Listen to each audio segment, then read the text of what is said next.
I'm totally devastated.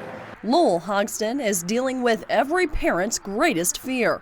In the coming weeks, he will bury his son. It's our only child, our baby. His son, 18-year-old Jacob Hamilton, was a senior at South Spencer High School. He was killed at this intersection when a semi-truck struck the passenger side of his vehicle. Jacob, I called him the Jakester. He's a fantastic kid. Now, my son is sitting down here at Bolting House right now, and I just went down and seen him. And it's pretty tough right now. Hogston says the depth of his grief in the wake of losing his son is too deep for words. He wanted to go to college. We just got his prom suit. Hamilton will never experience prom, graduation, or college. Now Hogston, a professional driver himself, is determined to protect other lives from being cut short by making this deadly intersection safer. This intersection right here is one of my biggest fears as a driver.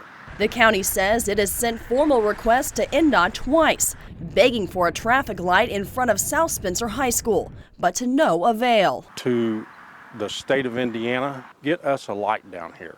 A traffic light at school intersections and a caution light or a flashing light to tell us when that light is going to change so we can slow down. I mean, you're talking 80,000 pounds and you're trying to stop it on a dime. It's impossible. Hogston says he won't be at ease until he knows protections are put in place to ensure other South Spencer students don't share his son's fate.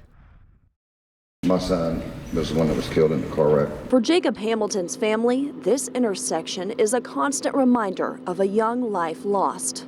He missed his prom, and of course I missed having him there on Mother's Day, and we missed his graduation, So all these days I have to celebrate sitting beside my son at the cemetery instead of having him with me. Hamilton's death broke his parents' hearts. It's been 3 months, and it feels like I haven't seen him for millions of years. He was my baby, even though he was 18. But their community stepped in to help pick up the pieces. Tonight they stand before INDOT, more than 1,800 signatures strong, petitioning for a safer intersection, all echoing a similar sentiment. And install a traffic light at this very congested, very dangerous intersection. You'd make that little boy ever happy.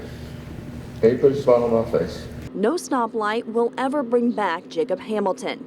His family is in this fight because pictures This is my favorite picture of him. and memories Grandpa that looked like Santa Claus, and for a long time he called him Papa Ho-Ho. now replace the irreplaceable. He was my best friend.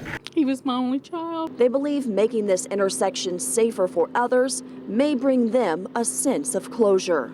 It would give me a big peace of mind if I could go out there and tell him that the stoplight is going to be put up and the speed limit's going to be lowered. And Jacob was a very caring boy, so he would be comforted to know that no one else is going to be hurt there either. For Jacob Hamilton's loved ones, this fight is personal. I hope INDOT sees that it's more than a light. It's lives. It's young people. When Jamie Hogston hears a car horn, she thinks of her son, 18-year-old Jacob Hamilton. When he was coming home from school, coming up the driveway, that's how I always knew it was him, just honking all the way up. But the honking stopped. In March, Hamilton was struck by a semi in front of the high school. He never came home. The hurt that we have experienced losing Jacob, I just wouldn't wish that on anybody. Hamilton's parents have had a lot to cry about over the past 5 months. They've celebrated their son's graduation and 19th birthday next to a tombstone and watched his friends leave for college. My heart aches because my son didn't get to do any of that, Now they have something to smile about. Their community petitioned to make the intersection safer, and their voices were heard. I just couldn't bear the thought of knowing another young person got killed here or hurt. In the coming weeks, INDOT will install a temporary stoplight at State Road 66 and Orchard Road.